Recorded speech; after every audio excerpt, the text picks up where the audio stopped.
Comment créer un contenu de marque de grande valeur pour votre entreprise? Bienvenue dans le studio de Dukascopy TV à Genève. Je suis Daniel Schwenger. Je reçois Tony Johnston, spécialiste en communication et médias chez Tony Johnston Media, sa société de conseil. Ravi de vous accueillir, Tony. Daniel, c'est un grand plaisir pour moi d'être ici. J'admire vos studios. Il m'est arrivé de travailler dans un bon nombre de studios et j'apprécie toujours l'opportunité de venir ici parce que c'est vraiment high-tech. C'est un plaisir pour nous. Vous avez environ 29 ans d'expérience dans la radiodiffusion. Pourriez-vous nous parler de certains moments les plus mémorables? Oui, c'est une longue période. J'ai commencé ma carrière à la télévision à l'âge de 16 ans. J'étais à l'école et je préparais un spectacle vidéo accompagné de musique tous les samedis matins pour les ados. J'allais à l'école pendant la semaine et j'étais animateur de ce spectacle le samedi. Ainsi, je suis devenu adepte des médias. Je suis tombé amoureux des médias. Qu'est-ce que j'ai aimé? C'était quelque chose de très créatif. J'ai aimé le fait que nous puissions raconter des histoires à travers les médias.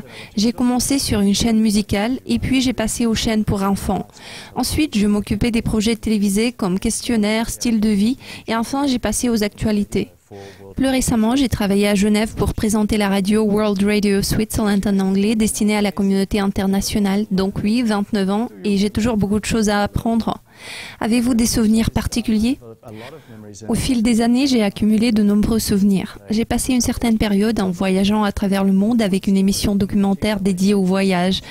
Une histoire m'a particulièrement marquée, c'était au Vanuatu, dans les îles du Pacifique Sud, où il y a d'innombrables palmiers, cocotiers, récifs coralliens. Alors nous étions dans l'île de Tanna au Vanuatu et nous étions engagés dans l'exploration d'un volcan actif. Lorsque nous sommes allés découvrir ce volcan avec quelques guides locaux, ils nous ont dit, quand il explose, il est actif. Ce qu'il faut faire au lieu de courir, parce que vous pourriez être frappé à la tête avec une pierre, alors sans blague, vous devez rester immobile quand il explose, chercher à comprendre où les roches tombent et vous écarter pour vous y échapper. Nous avons pensé, ok, sommes-nous en sécurité ici? Nous essayons de faire notre travail et de tout filmer. C'était un environnement extraordinaire et incroyable. Alors devinez qui était le premier à prendre la fuite la première fois qu'il a explosé? Les guides. Ils nous ont dit de rester immobiles et c'était eux qui couraient. Nous avons pensé, bon, si eux ils sortent d'ici, nous ne devrions non plus rester très longtemps. C'était un moment très mémorable et je suis heureux d'avoir eu cette expérience et cette opportunité de travailler dans les médias.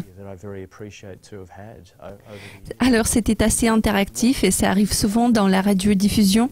Maintenant, les entreprises aussi explorent ce domaine pour la diffusion de leur propre chaîne de télévision.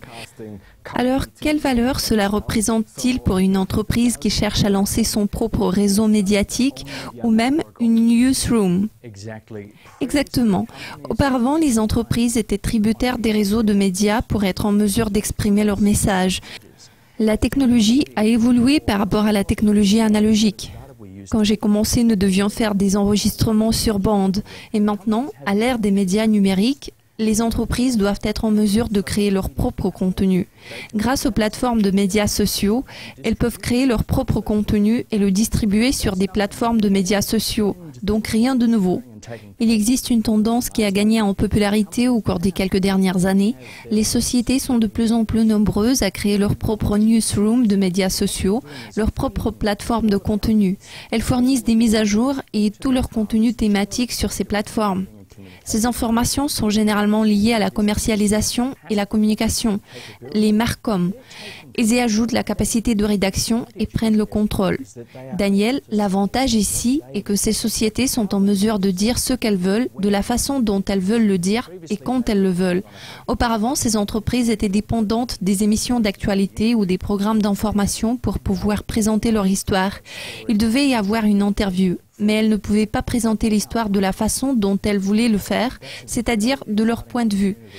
Maintenant, les entreprises détiennent ce contrôle et c'est une opportunité merveilleuse pour les marques car les marques peuvent devenir une histoire et elles sont capables d'utiliser leur propre réseau de médias pour raconter ces histoires.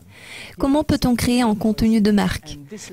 C'est un processus assez compliqué et ce n'est pas quelque chose que chaque société sait faire. Premièrement, je voudrais encourager les entreprises à prendre leur mal en patience dans ce processus car il est assez durable. Il faut s'appuyer sur ses points forts à l'aide des équipes médias sociaux, marketing et communication. Alors la tâche des entreprises consiste à s'appuyer sur leurs points forts et continuer à développer des capacités supplémentaires. Il existe certaines démarches à suivre. D'abord, il faut identifier le contenu ou bien l'histoire possible de votre organisation. Ce contenu n'est pas toujours évident. Il faut creuser au plus profond. Adressez-vous à vos experts, ils peuvent avoir une histoire convenable pour vous, une histoire que vous voudrez peut-être diffuser sur vos propres plateformes et à travers votre newsroom. Il faut identifier la place de ces histoires au sein de l'organisation. Ensuite, vous devez déterminer le public cible. Est-il un client ou bien quelqu'un d'autre? Peut-être même au sein de votre organisation, dans une perspective de communication interne. Il faut d'abord déterminer le public cible et puis après, il faudra déterminer la façon dont vous allez diffuser ce contenu. Quelle plateforme choisirez-vous pour cela? Maintenant, il existe des plateformes de médias sociaux traditionnelles que de nombreuses organisations utilisent de manière très efficace. Il peut s'agir de quelque chose de spécial que vous développez vous-même à travers votre propre newsroom des médias sociaux. C'est une excellente possibilité pour les entreprises qui peut se révéler plus rentable car il ne faudra pas payer la publicité. Ces entreprises ont la possibilité de générer leur propre publicité qui peut avoir une grande valeur pour elles. Vous venez de mentionner la connexion entre le département marketing et l'équipe communication. Sera-ce suffisant? L'entreprise devrait-elle envisager d'embaucher un journaliste économique ou un spécialiste de la communication?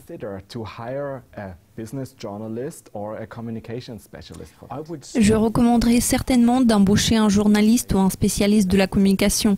Il faut absolument que cette personne soit présente dans votre équipe. Ainsi, vous aurez vos marcom, marketing et communication. Maintenant, la plupart des organisations ont des employés en charge des médias sociaux.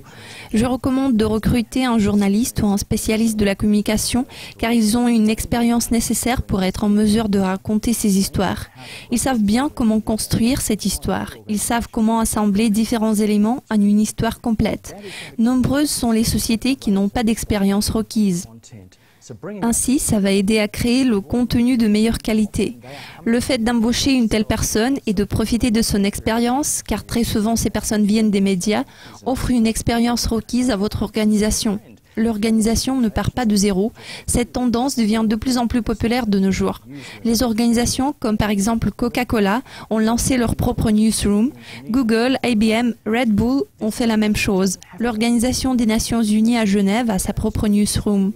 C'est une vraie tendance. Nous voyons des programmes d'information un peu comme ceux que nous voyons sur du Cascopi TV, avec de grandes salles de rédaction et de nombreux employés. Ça peut être aussi une petite organisation. L'on n'a pas nécessairement besoin d'un studio. L'on peut faire beaucoup de choses avec un simple microphone, une caméra vidéo, un iPad et d'autres appareils. Vous pouvez faire beaucoup de choses vous-même. Comme j'ai déjà dit, il faut développer les points forts, des capacités supplémentaires, un savoir-faire et vous pourrez vite devenir une organisation médiatique afin de contacter avec des clients potentiels ou de nouveaux clients de votre entreprise.